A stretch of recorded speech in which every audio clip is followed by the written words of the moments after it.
Coming up today on LinkedIn News Live, COVID-19 vaccine distribution is ramping up, which means a return to work is on the horizon.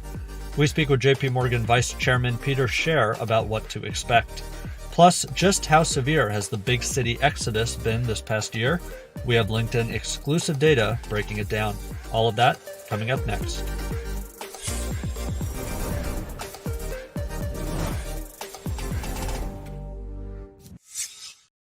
Hello, I'm Devin Banerjee, and welcome back to LinkedIn News Live, where the business conversation begins with you.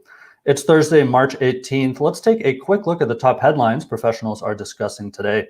Jobless claims jump again. The tax deadline has been pushed to May from April. And LinkedIn data reveals the top destinations for pandemic movers. Let's take a deeper dive into that last story and what it means for those in the industry. As people continue to reevaluate where to live amid this pandemic, which cities are attracting the most new residents?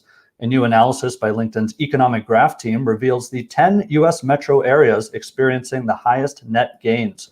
Here to break down this report for us is George Anders. He's Senior Editor-at-Large at LinkedIn. George, welcome. Thank you, Devin. Nice to be on the show. So, George, the pandemic has obviously changed the way we work. It's also changing where we work. You've been looking into this LinkedIn exclusive data. Overall, what do you see happening? Are big cities really losing talent? So this has been fascinating because we've done this report for 3 or 4 years. And if you go back to before the pandemic, every time we came out, we said people are going to Austin, people are going to Seattle, Austin, Seattle, Seattle, Austin. It got to be kind of monotonous. That's not the message anymore. It's a very different picture now. And the big thing we're seeing is what you might call second-tier cities, still sizable, but not on the scale of a New York or Los Angeles. These are the ones that people are interested in. There's a bit more space. The cost of living's less. In a pandemic-type world, you've got a little bit more room, and your paycheck will stretch a lot farther. So the number one city that showed up on our list was Salt Lake. And that's a newcomer, but we saw a double-digit increase in the ratio of inflows, people coming into Salt Lake versus the people moving out. And then we saw 3 Florida cities popping up on the list as well, Jacksonville, Tampa, and Miami. So those are the places where people are interested in going. So, George, tell us a little bit more about Salt Lake City, which is, as you can see, in pole position on this ranking. And are there certain characteristics or qualities of the top several cities here that they all share? So there are a couple things that are going right for Salt Lake. I mean, first of all, they've got a strong life sciences and biotech sector. That's been building out at a good clip. They've got a strong software sector, particularly if you start to look south, closer to Provo. So those are drivers, and those tend to have a magnifying effect as you have people coming into the area, drawing high salaries. They need nice houses, which means work for contractors. They've got nice recreational tastes, which is good for anyone who's selling skis, snowmobiles, whatever. And that just tends to spill out and create a sense of prosperity for the whole community.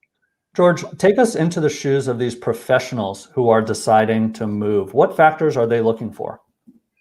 So a bunch of things. I mean, safety is an issue now, safety in terms of the pandemic. And certainly if you roll the clock back a year, there was a sense that being in a very crowded, highly built up city was a bit precarious. So we didn't see the kinds of inflows that you'd ordinarily see. I mean, one of the tropes of American life is you graduate from college, and what do you do if you're ambitious? You head to the coasts. You get a job in tech in San Francisco, you get a job in finance or advertising or law or whatever in New York. That's not really happening to the same degree. So a big change that we've seen is that migration into the big cities has slowed down. People are just less eager to head there. And what you've got instead is people going, where can I get some space? Where can I get a reasonable cost of living? Where can I sort of feel secure without worrying that my paycheck isn't stretching? George, you mentioned a few of those big cities that are conspicuously not at the top of the list. What are the implications for those cities? So the most immediate thing we see is a collapse in rents. And that's really interesting because if it were all people moving out, you'd see home prices going down. Home prices have held relatively steady, especially in the larger metro area that includes the suburb. So we're looking at San Francisco right now. And the big impact in San Francisco has been a collapse in rental rates. San Francisco used to be incredibly expensive. It still is costly, But the days of a $3,000 or $4,000 one-bedroom apartment are giving way to a lot of sort of rent incentives, discounts, first month free, and you simply don't have the new people coming into San Francisco that filled up those apartment buildings. Vacancy rates are higher, and that means landlords have to deal. George, looking at the list again, several cities in Florida on that list. And you and I are here in Silicon Valley. There's a lot of talk about the appeal of Florida and the movement toward Florida. I'm just curious, from your perspective, is this a permanent trend? Will this continue? So Florida's got a lot going right for it. I talked a few months ago with Jane Castor, the mayor of Tampa, and her point was we are building whole new neighborhoods in Tampa. So you've got financial services coming in. You've got a lot of support desk work. You've got a strong healthcare sector. And you're seeing something similar in Miami as well. And you're seeing something similar in Jacksonville. Those are the three Florida cities that we've highlighted. Overall, the Florida unemployment rate is below 5%. Nationally, it's 6.3%. So you've got a strong economy. And once again, once you have the population growing, that has so many spillover effects. All sorts of new schools need to be built, which is good for the construction sector. More restaurants open, and Florida's had a pretty relaxed attitude toward COVID-19, and that's obviously been stressful for some people who see public health issues there. But it's also been appealing for other people who go, you know what, I'm going to take my chances with COVID, and it'll be nice to be somewhere where I can get outside. Yeah, as you said, many implications and ripple effects of these trends. And we've seen mayors in many of these cities speaking with you, clearly excited. This is something we're going to continue following in the weeks and months ahead. George Anders, thanks for joining us. Thanks, Devin. That was George Anders. He's senior editor at large at LinkedIn. Remember, you can keep up with more insights from George by subscribing to his LinkedIn newsletter called Workforce Insights. And for more top stories like these, check out the news module to the right of your LinkedIn feed, or if you're on mobile, click into the search box. Now, we've been polling professionals on the LinkedIn news page, and we want to hear from you as well. Which aspect of pre-pandemic professional life will be the most challenging to return to? A, commuting, B, your office dress code, C, in-person meetings, or D, something else? Be sure to throw your answer into the comment stream of this show. Now, it's been more than a year since executives around the world have been trying to understand what COVID-19's long-term impact will be on their businesses and their workforces. JPMorgan's International Council, which is made up of business and government leaders globally, has been deliberating the future of work and have come up with some solutions to issues like digital preparedness, structural inequality, and more. Here to tell us more is JPMorgan Chase Vice Chairman Peter Scher. Peter, thanks for joining us today. Devin, thanks for having me. Peter, we're at this inflection point right now. Vaccine distribution is ramping up globally, and business leaders are looking forward to this return to a new normal. Give us your take where we are in that process of a return to normal. Yeah, I think. Well, Devin, thanks again for having me. I think we're at least in shot of seeing, what a return to normal. I don't know if it's going to return to normal, but return to whatever the new is in some ways. Because I don't think anyone expects we're going to go back, certainly in the short run, to where we were certainly in February or January of 2020. But I, in fact, spent several hours last night in a meeting with some of the senior members of our firm's operating committee to really begin to think about, are we in a position in some places to start, ramping up capacity? I don't think it's probably till, maybe a June, July, once you have the right kind of herd immunity. And it will depend on where we are. But we're starting to think about what that looks like, how many people we're bringing back, how do we do it safely, and what does the new work environment mean? Because I think we will not, there's certain companies that, as we've seen, said, you can just permanently work from home. I don't think that will be the case with a company like ours. There will be some jobs. I mean, we've begun to analyze, jobs that never have to be in the office, which is probably maybe 10% of our workforce. We've analyzed jobs that always have to be in the office or always have to be on location, which may be another 10%. But those 80%, I think you're going to be looking at some kind of hybrid model, which will include both working in the office and really collaborating with people, and then some work that could be done from home. Yeah, that is absolutely a new normal, as you said. Peter, your report from the JPMorgan International Council did such a fascinating job of breaking down the roles of business leaders and government leaders in molding this new normal. Let's focus on business and the role of business in molding that new normal. What unique role does business and business leaders have in molding this new normal? Well, I think business leaders are going to really have to drive this, and I don't think it's clear right now what government role should be, if at all. And sometimes the best thing the government can do is not get involved. So I think the primary focus has to be business leaders, and we start with, okay, how do we think about our own workforce, our own company? But the other piece, and it was interesting. I was listening to George's comments about the study. We also have to think about the workforce we need in a particular region. So one of the things I've talked a little bit about on LinkedIn in the past is the work that we do in the Greater Washington region. So I chair now what's called the Greater Washington Partnership, which is a big part of the Mid-Atlantic region, essentially Richmond up into Baltimore. And we have the top employers, and we have this conversation amongst ourselves because part of the challenge, which I think was really reinforced by George's study, is how are we creating regions where people want to work? And what are the elements of that in terms of quality of life and transportation and skills development? And we have to get beyond just our own four walls and think about how do we build, regional hubs in which, young people want to work and companies want to invest. And so it's a conversation that's going around. And I think business is going to really have to drive the formulation of that conversation. Yeah, across regions, Peter, and across LinkedIn and many platforms, one question we keep seeing is, can business leaders and managers of corporations require their employees to get this vaccine and to accelerate the return to this new normal? What's your take on that question? Well, we grapple with these. These are questions that we grapple with, and there may be certain industries. I would think in the healthcare industry, particularly frontline workers, whether it's require or strongly encourage. Our view right now is we're strongly encouraging people who are, who meet the kind of eligibility to get the vaccines. We think they're safe.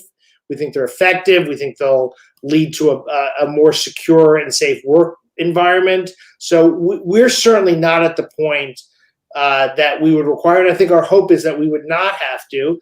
But I think it's one of the things that we have to see how that plays out, because our most important responsibility is the safety of our employees and the safety of our workplace.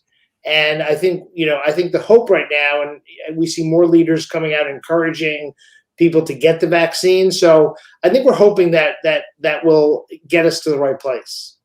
Yeah, absolutely. Let's take a moment and talk about government and the role of government. You mentioned it is still unclear what the role of government is going forward. But one takeaway that I had from your report is that cooperation between governments is increasingly important as we exit this pandemic and prepare for, knock on wood, hopefully we don't have it, but prepare for the next one. What do you see as the importance of cooperation between governments?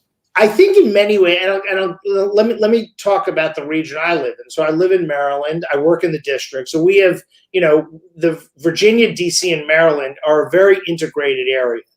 And I think what's really important is that, and we've helped facilitate this through our work with the partnership, that the business leaders and government leaders are talking to each other. Because, we have people who live in one part of the region and work in another, and how we work together about, where's density, particularly as we're bringing people back. Is there too much density in a particular area? Is there too much density on public transportation? And so I think at a minimum, government leaders and business leaders need to be talking together on a regional level to make sure that we are exchanging the right information, the right ideas. And look, government will make certain decisions. You'll have local and state governments that can mandate, continue to work from home. They can mandate a certain level of capacity. And so those decisions have to be made in cooperation and collaboration. And, I'll tell you one example, Devin. I've written a lot on my LinkedIn page about the work we've done in Detroit. Detroit has had enormous success over the last couple of years in dealing with COVID in terms of testing and vaccinations, and they're actually one of the safest area. And it's because you've got a Mayor Duggan, working very closely with business leaders and community leaders. So where government can really help facilitate those conversations, whether or not you need regulation, whether or not you need laws, at a minimum, you've got to have that kind of conversation. Yeah, absolutely makes sense. Let's take a moment, Peter, to welcome some of our viewers joining us in the stream. We have Autumn from Michigan, Sebastiano from Italy, Casey from Georgia, Carlos from Barcelona. Thanks to all of you and others for joining us. Remember, you can put your questions in the stream for Peter, and I'll do my best to pose some of them to him during this conversation. Peter, Kyle in the stream is asking about how the future of the office space will look. How are you guys at JPMorgan or others that you're speaking with thinking about the design of office spaces? It is a great question, and that was from Kyle. Kyle. Great question, Kyle. And we're really thinking. Part of it, I was listening to a conversation from Reed Hastings from Netflix, who's a very thoughtful leader, has written a lot about the culture of companies. And this was just recently one of our conversations. And one of the things he talked about was, if you're going to have a work culture that allows people to do some work from home, you don't want people coming to the office and sitting in front of their computer and Zoom, not connecting with people. And so I think it will really drive the design. So I think as we think about our office space, much more open space, much more collaborative space, because assuming that people will be doing some of their work from home during the week, when they're in the office, we want to be encouraging people to work together and seeing each other. It would be a failure from my perspective if people sit at home in front of a computer and then they come to the office and they sit in their office in front of a computer. We need to ensure, and look, I think part of it is people deciding what kind of work environment we're in. I happen to be someone who likes to deal with people, likes to collaborate. So when I'm in that office, I want to be in a space in which I can really see people and we can be talking to each other and really collaborating in a way that gets the best answers to the challenges we're dealing with. And I think you're going to see that. My guess is you'll also see in many cases, and I think this was reflective in some of George's comments, you're going to see less space, because I think what will happen is you're not going to have the density of people on a regular basis. And so it may be that, traditionally we've thought about, okay, if we have 100 people, I have 100 workstations.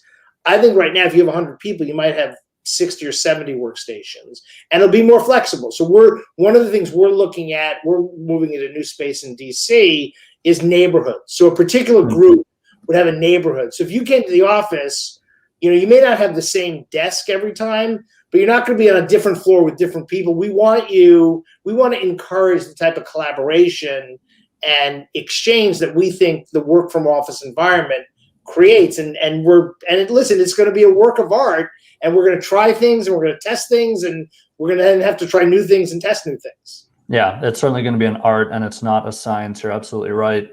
Peter, your boss, Jamie Dimon, recently said, as have several of his peers, that it is very important in your industry to have workers in the office. Is that unique to finance, do you think? How do you see different industries approaching their strategies? I think I don't know that it's unique to finance. I think it's to us, it's the kind of, I think culture, listen, if you were listening, culture trumps strategy every time.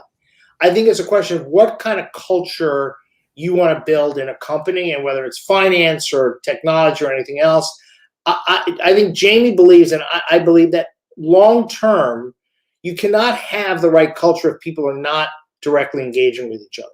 Now, does that mean it's not flexible and people are not working part-time from home? No, I think you'll have that. But remember, technology in many ways has divided us. People sit and they look at their devices, and I think part of our view is that one of the keys to our culture and our own productivity is people knowing each other and talking to each other and collaborating with each other. And yeah, you can do some of that this way. You can't do all of it. And so I think our view is key to our culture. And, one of the things we wrote a lot about in the paper is, and we think about is diversity and inclusion. And you think about it, the workplace, I think it was one of the comments in the paper, the workplace in many cases is the only place that people engage with people from different backgrounds and different religions and different cultures. And I think as a society, we want to encourage that, right? We need more diversity of thought and we need diversity of ideas. And there's only so much you can get that. And so again, this is why it's all going to be a work of art, thinking about how do you build a culture that people feel supported and engaged, and they're open to new ideas, and they're seeing different people from different backgrounds, as well as providing, the work-life, the advantages that this type of work from home can provide work-life balance. And so there's just a lot of factors, but I think our basic view, it's a long answer to a short question, is that we think it's critical to our culture for people to have the opportunity to work directly with each other while building in flexibility to have some work from home. No, it's an important response to an important question, Peter. And you mentioned culture several times. We have a few questions coming into the stream, for example, from Denise and from Laz, about how you build culture and instill culture in new hires, especially coming out of a period where you haven't seen many of your new hires in person for 6, 9, 12 months.